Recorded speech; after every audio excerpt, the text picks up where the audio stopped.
So this is Tales from the Treatment Rooms Collective, Becoming a Disobedient Artist. I was just going to tell you the whole backstory of how this happened. Over 2 years ago, a curator from the V&A asked me if I would put my truck, my Mosaic truck, into the show, which is called Disobedient Objects in the V&A. Obviously, I was jumping for joy, you know. I was like, oh my God, of course, you can have my truck. This show, for those who don't know, is all about how one can out-design authority. It's a show about protest art, mainly from the 1980s onwards. International, it's 99 objects, disobedient objects, that have been used as a form of protest. So obviously, as a renegade potter, to have my object be told it's a disobedient object was, my dream come true, really. I haven't even got a picture of my truck in the V&A because that's how rubbish I am. But that's the postcard. That's the postcard you can buy in the V&A. So this is the truck. For those who haven't seen it, this is the truck that went in the V&A. So obviously I was overjoyed that the V&A were going to have this truck. And just the month before, because this show opened on July the 24th, but literally the month before, 2 days before I was going to Glastonbury Festival, the curator of this show, who'd become my friend over the 2 years that this show was being organised, came up to me and said, look, the director of the V&A suddenly decided he wants something outside. He wants something that goes outside the V&A and lets people know that we've got this show inside. And he wants to kind of take something from the show and put it outside. But I've tried to explain that we can't have that. They're objects used in protest. It would be totally ridiculous to try and use it outside. But as I was known as someone that did ceramic interventions, I was known as someone who's gone and stuck tiles up in places, she said, do you think you could come up with something that you can put on the front of the V&A? I'm like, yeah. How long have I got? She said, you've got 48 hours. I was like, okay. So I had 48 hours, run to the V&A, take photos, come up with an idea, go get a friend of mine to knock it up into a PDF, send it to the V&A, was presented to the director, who thankfully turned around and said, yeah, we'll go with this, we'll have this. I wanted to actually tell you what the remit of the job was, just so you know, if I can find it. The purpose of this commission is to give Disobedient Objects exhibition a presence outside the museum that is playful, provocative, and sincere. That was my remit. And so I put in a proposal to put 2 mosaic panels outside and to mosaic the steps of to put tiling into the steps. They agreed it. And it was like, great! But the trouble is that it's the V&A. You have to literally jump through fire to get anything done there. And time was running out. And I went to Glastonbury. I was told on the Friday, yes, just as I was going off to Glastonbury, you've got this commission. So I went to Glastonbury, took every drug available, celebrated, came back, and on the Monday, it's like, shit, I've got to meet 12 people on the steps of the V&A tomorrow and talk them through my proposal. And so I went up there on the Tuesday, and I literally had to meet these people. One of them, which was the head of exhibitions, head of buildings, head of insurance, all standing there to meet me, and they said, Carrie, can you talk us through your idea for the steps? And I said, yes. Can I show you something I did earlier? And they went, what? I went, well, yeah. I know it's a bit cheeky, but I am a dramatist, so I stuck tiles up already on the front of your steps. And I went, what? I went, yeah, come on. So I took him to where I got my friend to stick tiles up already onto their steps. I said, look, put that up last week, it's still there, not been stolen. Look, this is how easy it is to remove it. And they were all like, oh my God. So I ticked off all these boxes because basically I had to prove to them within a week that everything I was doing would not damage that building, was doable, would not be fall to bits, all of these factors. And so, thankfully, they said, all right, you've got it, you've got the job. How much is it going to cost? And I said, I don't know, I reckon I can do it for 1,500. And they said to me, you're mad, we'll give you 15,000 so you've got some chance of actually doing this job. Because basically, when they interviewed me, I said, I don't care, I'll do it for free. I want to do this so much, I don't care. And actually, even if you don't give me the job, I've now worked out that I can do it without your permission anyway. So it's probably better that you pay me to do this. So that's what the backstory is, that they did give me £15,000 that enabled me to pay a team of people to come and help me do my vision. And it required that team. And there's some people here that were part of that. Gary's one of them, Karen's one of them. They got paid minimum wage to help me. We're all hoping to sell it and get some money back out of this, but it actually came in at 18,000, the budget, because I never ever even considered how long it would take to install this work. So I'm down £3,000. But anyway, so that's the backstory of it. So this was one of the original designs that was sent in, this that they agreed to. Originally it said, rise up, have hope. And this design was done by my ex-partner. I know every time I come here I'm talking about my ex-partners. This is why I like mosaics. They obviously last a lot longer than any of my relationships. So this was the original design, and originally it was going to say, have hope, rise up. But this process was very collaborative right from the start. This is why I was given the job, because I wanted to facilitate something and really echo what was part of that show. And so I had the curators, they came to my house, we drank wine. They said, we don't really like have hope, we don't really like rise up, because it looks like, that's what the V&A is saying, it looks like we're appropriating the language of revolution.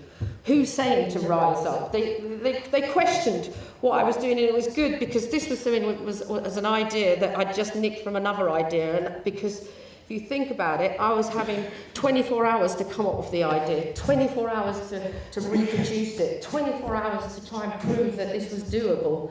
And it was really good to have the curators, the best curators I've ever met, coming and talking to me and trying to make, and questioning what we were doing. So in the end, we decided to change it to history as a weapon and power to the people, because they were more like statements than kind of things asking you to do things. So this was the first design that my ex-partner did. But when we got it, we originally, I don't know if you can see, but that's actually like an Occupy face. It's supposed to be the Occupy mask. But when that came back and me and Karen saw it, it's like, I don't know about that, but to me, that's one man fighting another man. And it was all a bit male. The Occupy mask, it's all a bit male. Me and Karen are old-time feminists from back in the day. Thought, we don't want that. Who's going to fight this revolution? Who's going to change things? It's not going to be that man, because he looks more like he should be in the police. He should be on the other side. We decided that it should be women. It should be women that are at the forefront of the revolution. Women and children and young people.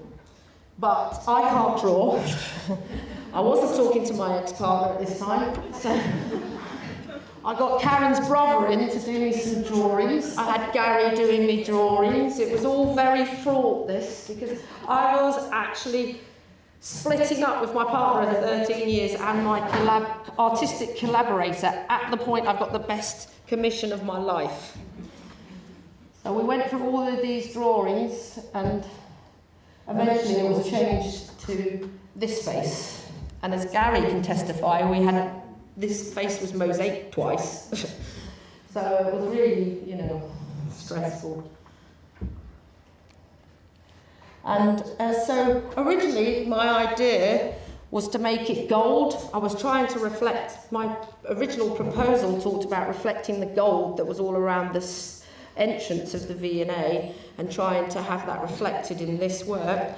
But in reality, it was just too expensive. It was impossible to get gold tiles printed. I couldn't afford it. So I ended up making all these gold tiles by buying, you can buy a sheet of gold ceramic paper and put it onto tiles.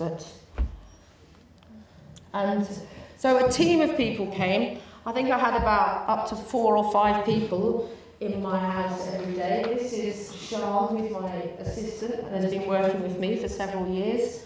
This is Gary's son, Mark, who came to help us do it. The other thing to note is that this is in my house, because as I was splitting up with my partner, he was living in my studio. So I didn't have a studio, so I had these 2 huge panels, one in my dining room and one in my office, where my kids moaning all around me, just having to live in this total chaos. And the thing about my work is that it's all about image on tile. It's all about the use of print. And so while I was doing this work, as other people were helping me to actually make it, I'm trying to put as much tiles through my kilns and firing things, because all of these are transfers. They're called ceramic digital. These are digital transfers that you send away, you have them made, they come back, you float them in water, you slide them on a tile and you put them on a kiln, and then it's fired onto the surface of your tile. But as you will see in some of this work, there were multiple firings because I'm layering image, and you can only fire one image on top of another each time. So every time there's a flower on a picture that's on top of another picture, it means it's gone into a kiln. And seeing as I was making the gold tiles, I was having to fire tiles 3 times in a kiln before they could even be used. So it's very labour intensive. I know my work looks simple for you mosaic purists out there, but the amount of time that goes into making those tiles is quite phenomenal. So this is how it was starting to come along, the mosaic. Now, I don't know if anyone's going to spot it, because nobody in my room spotted it. I didn't, Karen didn't, nobody spotted the really, really stupid mistake we were making. And I'm just really grateful that we spotted it like 4 days before we installed it, which is we've put nothing is possible, everything is inevitable. We even routed it. But I like to think that was kind of a sign, because that's how we were feeling at that time. We're like, and I only noticed that because I took a photo of it and sent it to someone on my iPhone to go, oh look what I've done, I've grouted it. And they went, is that really what you want to say? I was like, oh my God, no, of course it isn't. That's wrong. It's supposed to say nothing is inevitable, everything is possible. By the time we actually did that, it was feeling like that. You know, we were working together, realising that, yes, maybe everything is possible, just. But what was going to go in there? Because this is a design process that was so rushed, the way that I see this as a kind of a craftivist thing and not just a normal commission is it's very unusual to have 4 weeks to design something, to put that design through a process, to get through all of the health and safety, make it, install it, all of that, I think was 5 weeks from beginning to end, this process. I didn't really know what we were doing, we were kind of making it up as we went along. And so we had these figures of authority, and Carol will tell you, we were like, we've got 48 hours before we have to actually kind of install this. What are we going to put there? What? We went through all these ridiculous, well not ridiculous, but our thought process was like, what are we trying to say? Who are we trying to represent in that face? And we did talk about it. We talked about putting human faces there so we could show that the police were human too. But we discounted that. And then we thought about putting mirrors there. So when you looked at it, who is that person beating you down? Is it yourself? No, that's wrong. It would have looked nice aesthetically, but no. So we were just literally thinking, what can we do? What can we do? And then suddenly, at the last minute, I went, I've got it. We'll put money there. It all comes down to money. Because we did think about putting all our corporate logos down there, but there were too many of them. And then we thought, well, who can we do? We'll just put the bloody Queen there. It's genius. Money. That is why we have all these cuts. That is why they're destroying our planet and cutting everything. Why is our NHS being dismantled? Money. Everyone that's holding a placard there is probably holding a placard because at the end of the day, some corporation or someone greedy is doing something that's based on money. So once we made that decision, it became pretty bloody easy to stick the Queen in there. And you have to remember how controversial this actually is. You know, we have got the face of the authority represented by the Queen is going on the Victoria and Albert Museum. If this was my work in a gallery, fine, but we're all like, they'll never get away with it. I'm always saying we'll never get away with it, and then we always do. But as you can see in the background, we have all of the historical information about protests, because the whole idea of this piece is that in the lower sections is representations of people in the last 20, 30 years protesting and doing civil disobedience, but all of the stuff in the gold is supposed to represent, you know, former protests. So we had the Luddites there, we've got the suffragettes there, we've got the Yarrow March. But that's what it was going on to. This is why this work is such a disobedient object, because I deliberately asked to fill that up, to cover that up with something that was more realistic and more real and more representative.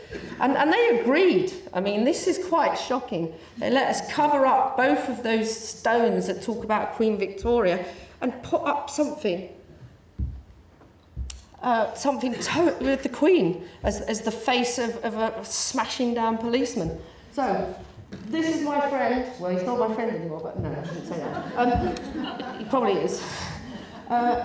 Marking all out the steps with paper, because you can't see, unless you've been to the V&A, and I know most of you probably have, but we're talking 12 metres each one of those steps were. 12 metres of tiling that I'm trying to do at the same time as build these two panels. So I was literally running around to my friend's kiln in Twickenham trying to fire it. Firing in ceramics, for those who don't know, is really hit and miss. You know, it can go wrong at any time. So every time we'd open the kiln, I'd be like, oh my God, if this messes up, I've had it. And I was so paranoid. Well, the V&A actually made me duplicate all my printing. So I had spent £500 of my budget duplicating my printing in case the first lot messed up. Now I've just got it all duplicated. It's ridiculous. I can do those steps twice now if I want. But so this is somebody marking it all out, trying to work it out. And we have to do all this before the V&A opens or shuts. Everything you do is at 5 in the morning. And anyone who knows me knows that that's not my normal time. These are our tiles all of these tiles have been cut, had the transfers put on, and then because it was the V&A and I had a budget, I went and spent 500 of it just having gold, proper gold lustre transfers made of bugs. And so, like I said, I went completely over budget. I'm just going to check I'm not going completely over time. I went completely over budget because when I was visualising this grand thing, I never considered how long it would take to install those steps. The only way we were allowed to do these steps is if we could stick those tiles up with something that was strong enough to keep a ceramic tile in place but would come off without leaving any trace or do any damage whatsoever to the building. And having phoned up loads of glue places, we found a double-sided sticky contact tape, which is the stuff that they use when you get your credit card and it's stuck to a piece of paper and you pull your credit card off. It's basically the strongest version of that. It's a double-sided tape that when you push it and make contact, it holds it together. But if you break it, it's useless. So you have to push those tiles up, formulate this kind of contact strip. And if you don't get it right, it all falls down and then you have to cut it out and then you have to redo it and it's a nightmare. And we had to do 12 metres, nearly 7 times. It was, and for those that don't know, I should have said that the V&A actually, I said I want to write on the steps because I love text on steps. If you put text on steps, it just changes it instantly, visually. I said I want to write, but I'll do this commission, but you can't edit me, is what I said. You cannot edit me. I won't be censored. You have to let me write what the fuck I want on that. And then I'll do it. And they went, okay. You can, because you're the artist, and this is how you're the artist, we'll let you do what you want. So I had to present all the words, and basically all of the text on those steps are my favourite quotes.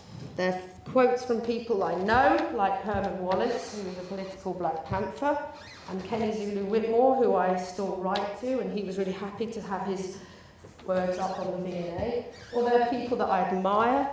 The opening sentence says, the problem that we face is not civil disobedience.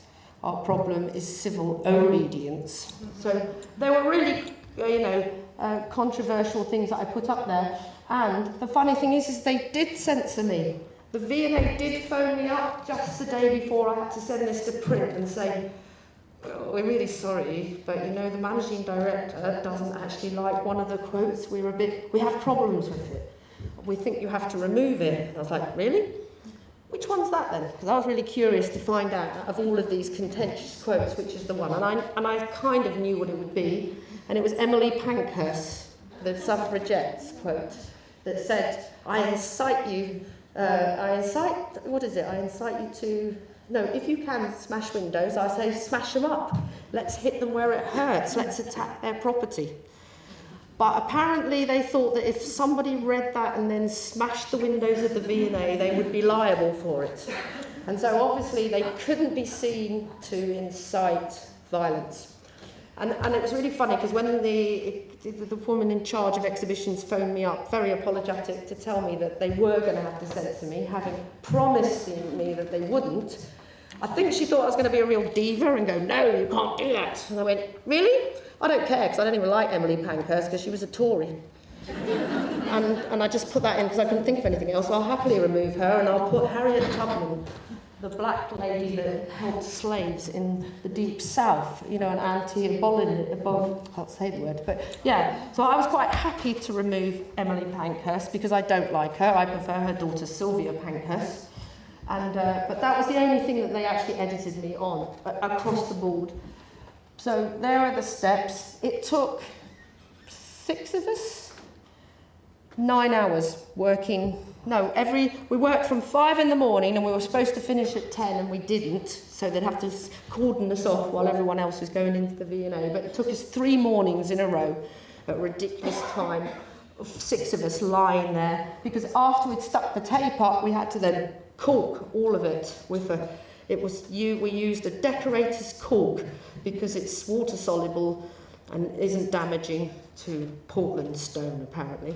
But we had to cork it all, lying on the floor, 3 days, 6 people. There you can see them doing it. You can see that's how it all had to be corked underneath to stop water going in. And to be honest, when I did all this, I'm thinking it will never last. It's going to bloody rain, it's frost, what are we doing? We're sticking this up with sticky tape. I'll be grateful if it lasts 24 hours.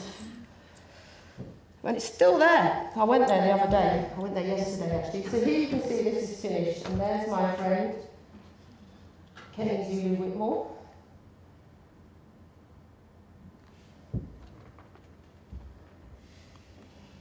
There's my friend Herman Wallace. Herman Wallace unfortunately died of liver cancer after 42 years in solitary confinement and being ruled that his case was he should be free in the last 48 hours of his life. They freed him. Well, this is one of the things I'm most proud of, is I got Turner Prize Reject on the front of the V&A. And for those of you who were here a couple of years ago when we were all discussing about getting into the Tate, it's only a matter of time till I get to stick that up on theirs. So. But yeah, we've got Turner Prize Reject onto the V&A, which is quite something considering I stuck it on my house and my car, and I've gone around the world and stuck that tile up, and actually now it's like I've got permission to do it. And this is it finished. This is it, how it looks. Those 2 structures there, it cost me £2,500 just for the steel, because they insisted, after we agreed the budget, that it had to be stainless steel. and it wasn't allowed to touch this wall at all. It has to have something behind it. It wasn't allowed to touch the bottom. We had to bring those sites. It cost. These were so big because they were designed badly, so they didn't cut in half. They were just 3 meters high and didn't fit into a single normal van. And they insisted that we try them out before we put the mosaics in, so it required 6 people to take it there, hire a van, just to check that it's going to fit. But luckily it did. And so this is one of the finished pieces, Power to the People. You can't really see it there, but it says, underneath Power to the People, it says, art is not a mirror to reflect the world. Rather, it is a hammer with which to shape it. Now, that quote is Bertolt Brecht, and that is the curators of the show's favourite quote, which is why it's there. That nothing is inevitable, everything is possible, was the quote of the other curator. So I took the 2 curators' favourite expressions and put them up there. But I personally love that quote too, so I didn't have much of a problem with it. But what you can see is the detail underneath. This is me. This is when they came to do all the press and take pictures of me and do all that, which then they all spectacularly ignored, obviously. But this is what it should have been, because this is just a small photo of some of the team that helped me. There's Karen. That's Karen and Mark. Karen is who I was at college with, by the way. I did my degree with Karen, and I've been working with her ever since, with Living Space Arts and the treatment rooms. But it was a team effort, I've got the credit for it, fair enough. A lot of it was my idea, but there was a whole team that came together and worked incredibly hard for hardly any money over a whole month to do this. And this is a close-up, because the devil is in the detail. When I had that meeting on the steps, I said, you do realise the devil's in the detail, don't you? And they went, I said, look, you have to understand, I don't like any of the political parties. I hate them all equally. I'm going to show that. And they're like, okay, all right. But so these are some of the details of the tiles. And basically, they're just all taken from pictures of people protesting, which gave me an ability to really cover a whole scope of different things. But this little girl here, that's my daughter. And just out of picture, the person holding the Nick Clegg Tory Slag banner is my other daughter. If you look closely, my son's there, and above my name, the 2 portraits above my name are me in disguise, just so you know. Not that great a disguise, but... And so I managed to cover lots of things. I'm quite amazed myself that I got Boris Johnson on there with a cannon at his head. And I did show this to the curators before I put it and said, I don't know, I'm thinking of censoring myself. I've turned all of the Tories into Nazis. It might be too much. And they went, no, I think you should go for it. You do have to understand that the V&A are, I think, about to have 40% cuts. This will be the last show that ever exists like this. They were lucky to have it. You're just going to have sponsored shows now. You're going to have more white weddings and pearls and all that crap. Yeah, admittedly, it's not crap. Some of it's nice, but the curators there are losing their ability to fund the shows they want. They understand that those cuts are going to have huge implications for them, and the curators there, from I've found over the last 2 years, just the most wonderful people who just have a sense of responsibility to preserve the stuff that's in the V&A. But yeah, I tweeted that to Boris. He hasn't tweeted me back. One of my particular favourites. And so just before I finish, I just wanted to show you some other people's work, because I think that there is a growing movement now in mosaics. I'd like to think that it is a growing movement. And of people trying to do political work, trying to do work that has real meaning. This is a girl called Claire Heath that I know. This work actually is made of broken china that comes from the hostel that she was working in, which is women who have been traded in sex trafficked. So this is a hostel she worked in, where she took the cups and the plates and she made this work. It doesn't show that well on there, I must say, but it's a beautiful piece where she's starting to, use things. This is Karen's work that she's just done with people who have addiction problems at City Row. but I wanted to show it because you can't see it as well in here, but it's all printed. They were all given the ability to write something, so all the users and service users of that place wrote things and said things, and it just, I believe that being able to print and add it to your mosaics just gives you the ability to say so much, to really make people think and challenge people's perceptions of things, and just gives your mosaic so much more when you can add print to it. This is Sian's work, who I said was my assistant, but also she's become a brilliant mosaicist in the last few years. This is her piece about the mining. This is a policeman's helmet. You can see why I might like her work. So that's really it. I would just like to say that for me, you know that I'm passionate about trying to make a difference, trying to change the world, and I think that mosaics is an important part to play in that. And I think that it's a really good way to do that is to incorporate the use of print and to really politicise and to use this medium, because people love it. People love mosaics. We know they love mosaics. And so if you can tap into that and start adding meaning and social content and all those things, and I think you're on to an absolute winner. And obviously the V&A agreed, so it's all good. So thank you very much for listening.